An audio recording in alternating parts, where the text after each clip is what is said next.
You guys see my dog? Hey, Ev. Hi. Too funny. You can kind of see her butt right there.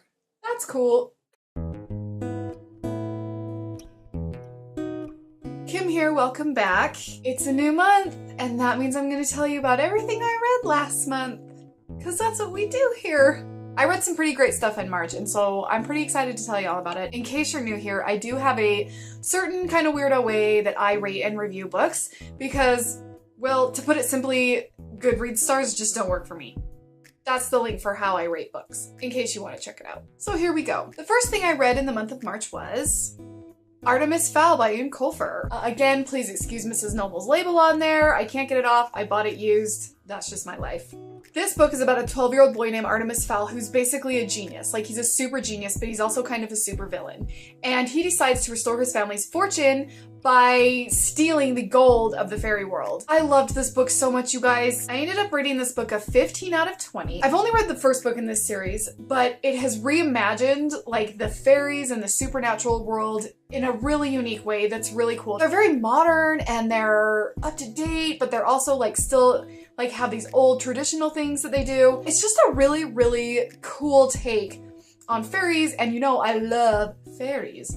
So yeah, so when I started this book, I actually was kind of thinking I wasn't gonna like it just because it wasn't as traditional or more really like whimsical that I like, but I ended up really, really loving it. It lost a few points simply because I had a hard time with the middle grade label on this book. And I know that sounds kind of weird.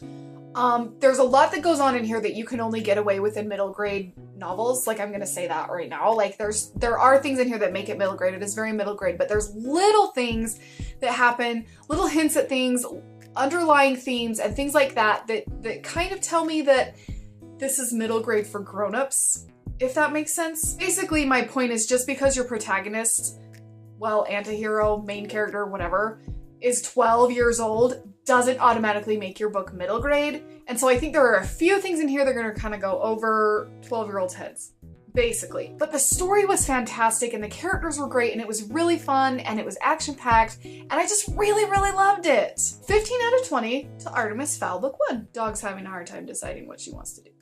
Don't lick yourself on camera, it's gross. Be a lady. Cool. How cute is she, you guys? Seriously. The second book I read in March was the second book in the Spiderwick Chronicles, The Seeing Stone by Tony Dieterlizzi and Holly Black. I am absolutely in love with this series, you guys. Like, I'm so sad it's only 5 books. It's like the perfect middle grade awesome, and it has fairies, which I just said are like my favorite things ever. If you don't know that much about the Spiderwick Chronicles, it follows 3 kids who move into this really old house of their relatives and they find the field guide, which is a guide to the fae and the fairy world. And the story just takes off from there with all these cool fairies and these little adventures they go on with them, and they're, you know, having to, you know, and there's crossover of worlds and there's fairies and it's middle grade and it's wonderful. I rated this book an 18 out of 20. It lost a few points for being a perfect book just because of the relationship between Mallory and Jared. I've said it once, I'll say it again, I get really annoyed when kids are snarky and kind of rude, like on purpose.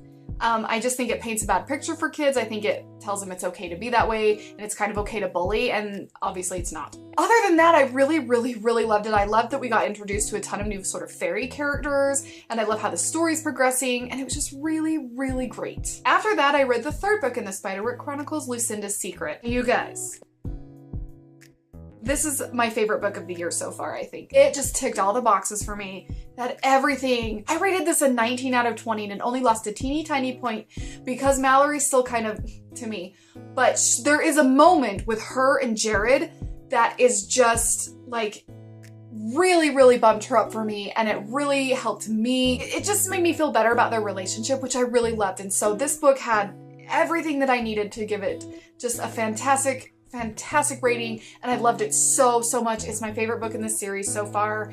It was wonderful. The fourth book I read this month was the fourth book in the Spiderwick Chronicles series, The Ironwood Tree. This one in the series got a 16 out of 20 for me. I am actually surprisingly really enjoying the growth of Mallory's character. I think it was cool to kind of see her growing up a little bit and kind of she's looking at a boy and she, you know, ends up in this gorgeous dress and things. There's little things that are kind of hinting that she's growing up. And that's a thing that happens. Like, that's so cool to have this development of her character. I really enjoyed it. I didn't love the kind of dramatic aspect that was added between Jared and his mom, and not to put any spoilers on it, but kind of this idea of Jared's getting into too much trouble and this extra drama that was added. I didn't think it was entirely necessary. Like, I didn't hate it by any means, but, you know, wasn't my favorite.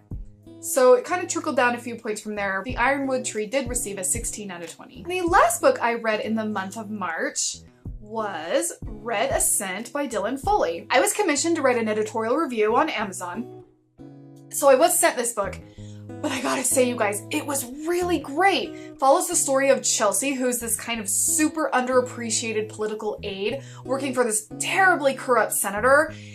And she stumbles upon some blueprints and some plans and all this crazy information about an apocalyptic asteroid headed for Earth. The President of the United States and some top advisors and politicians of his have put together a program to escape to Mars, but only bringing with them the wealthiest, most elite people.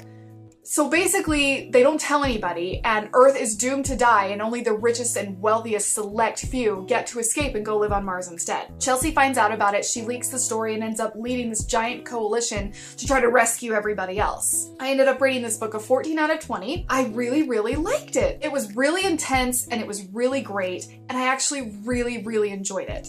And I say I actually enjoyed it because a lot of times when you get an indie book, I mean, I'm an indie writer, so I don't want to put down any indie writers at all or anything like that, but sometimes you just get that amateurish quality when you're reading an indie book.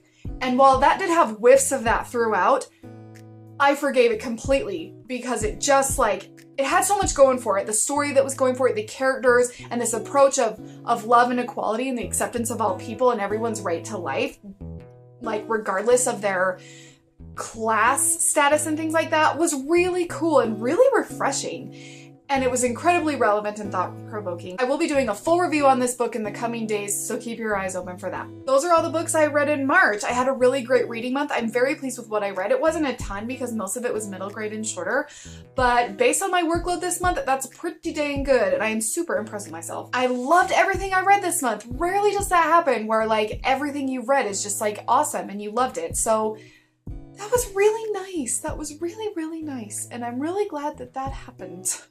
That's gonna do it for me, you guys. Thanks so much for watching. You know I love you. Obligatory mention of my travel channel. Eventually I'm gonna stop talking about it, but for now I'm really trying to help it gain traction. So there will be a link at the end of this video if you wanted to head over there and watch me do crazy things around America. I'm out of here. Thanks so much for watching, you guys. I love you so much. Subscribe if you like what you're seeing, and we will see you later.